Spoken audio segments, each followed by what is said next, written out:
السلام علیکم ورحمۃ اللہ وبرکاتہ۔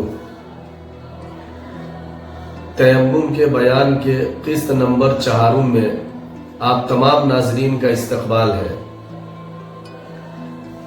تیمم کا تاریخی پس منظر، اس کی فضیلت اور اس کے کچھ احکام آج سے پہلے کی تمام ویڈیو میں ہم نے بتلائے۔ آج کی اس ویڈیو میں ہم تیمم کے کچھ سوال مقدر کا جواب دینے کی کوشش کریں گے اور پھر اس کے بعد رفتہ رفتہ کچھ مسائل بھی ذکر کریں گے۔ سامعین، ہمیشہ یاد رکھیے کہ ہر مسئلے کے اندر اللہ رب العزت کی کوئی نہ کوئی حکمت پیش نظر ہوتی ہے، اس کے تحت مسئلہ سامنے آتا ہے۔ لہذا خدا نہ خواستہ کسی بندے کو اگر پانی پر قدرت حاصل نہ ہو، پانی چھونے سے معذور ہو یا پھر پانی سرے سے موجود نہ ہو، ایسی صورت میں اللہ نے اپنے بندے کو مٹی کے ذریعے پاکی حاصل کرنے کا طریقہ بتایا۔ لیکن ایک سوال پیدا ہوتا ہے کہ ایک ایسا شخص ہے کہ نہ اس کو وضو کرنے کے لیے پانی ملے، نہ غسل کرنے کے لیے پانی ملے، اور اسی طریقے سے نہ وضو اور غسل کے تیمم کے لیے مٹی ملے، پھر ایسی صورت میں وہ بندہ کیا کرے گا؟ تو اس سوال کا جواب یہ یاد رکھیے بطور مسئلہ کہ ایسے شخص کو فقہ کی اصطلاح میں فاقد الطہورین کہتے ہیں۔ فاقد الطہورین، ایسا شخص جس کو پاکی حاصل کرنے والی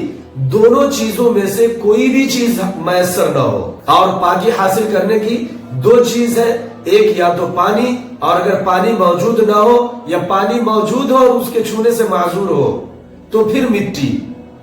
لیکن ان دونوں کو حاصل نہیں کر سکتا ہے یا پھر دونوں چیز موجود نہیں ہے، ایسی صورت میں وہ بندہ کیا کرے گا؟ تو سب سے پہلے یہ یاد رکھیے کہ ایسے شخص کو فاقد الطہورین کہتے ہیں، ایسا شخص جس کو پاکی اور صفائی حاصل کرنے کی دو چیزوں میں سے کچھ بھی نہ ملے، نہ پانی اور نہ مٹی۔ ایسے شخص کے بارے میں فقہ بتلاتے ہیں کہ ایسا شخص بغیر تیمم اور بغیر وضو کے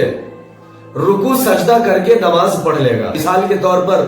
یہ تو ایسا ہو سکتا ہے کہ ایسا کوئی بندہ نہیں ہوگا شاید کہ نہ اس کو پانی ملے اور نہ مٹی ملے، کیونکہ پوری روئے زمین ہی مٹی کی ہے، مٹی تو مل ہی جائے گا۔ لیکن ایسا کوئی بندہ ہے کہ کسی کو جکڑ کر باندھ دیا گیا ہو، سامنے اس کے پانی موجود ہے اور مٹی بھی موجود ہے، لیکن بدھا ہوا ایسا ہے کہ نہ وہ پانی چھو سکتا ہے نہ مٹی چھو سکتا ہے، ظاہر ہے یہ بندہ فاقد الطہورین ہے،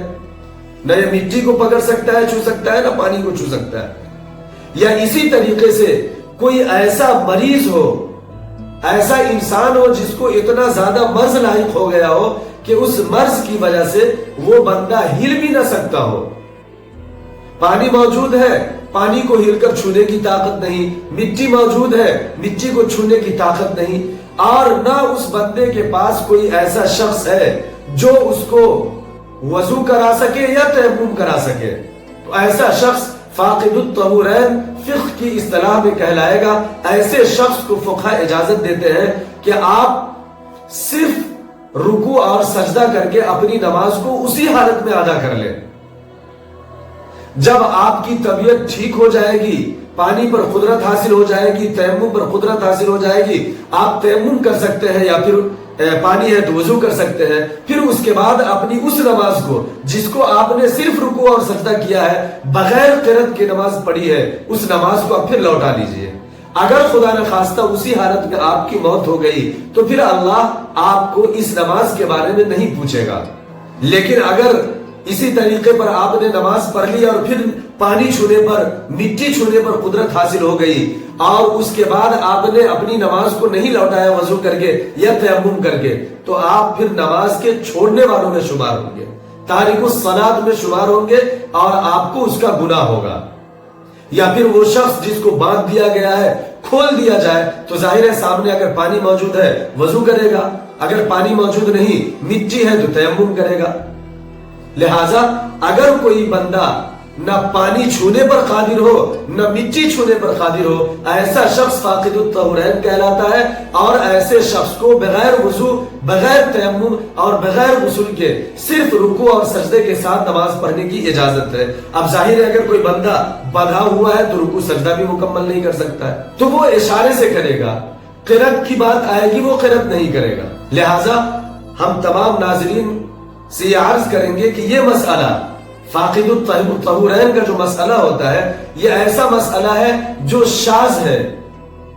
نہ کے برابر کبھی یہ مسئلہ سامنے آتا ہے، لیکن کسی کو اگر ایسا ہو جائے کہ پانی چھونے پر نہ قدرت ہو اور نہ مٹی چھونے پر قدرت ہو، ایسا شخص بغیر طہارت حاصل کیے نماز پڑھے گا، نماز کو ترک نہیں کرے گا۔ البتہ اگر اس مرض سے افاقہ پا جائے اور پھر پانی چھونے کی قدرت ہو، تیمم کرنے کی قدرت حاصل ہو جائے، تو آپ جو نماز آپ نے پڑھی ہے بغیر طہارت کے، پھر طہارت حاصل کر کے اس نماز کو پڑھیں گے۔ اللہ تبارک و تعالی ہم تمام لوگوں کو کہنے سننے سے زیادہ مسائل کو سمجھنے، اس کو سننے کی توفیق عطا فرمائے۔ آمین۔ وآخر الدعوانا الحمدللہ رب العالمین۔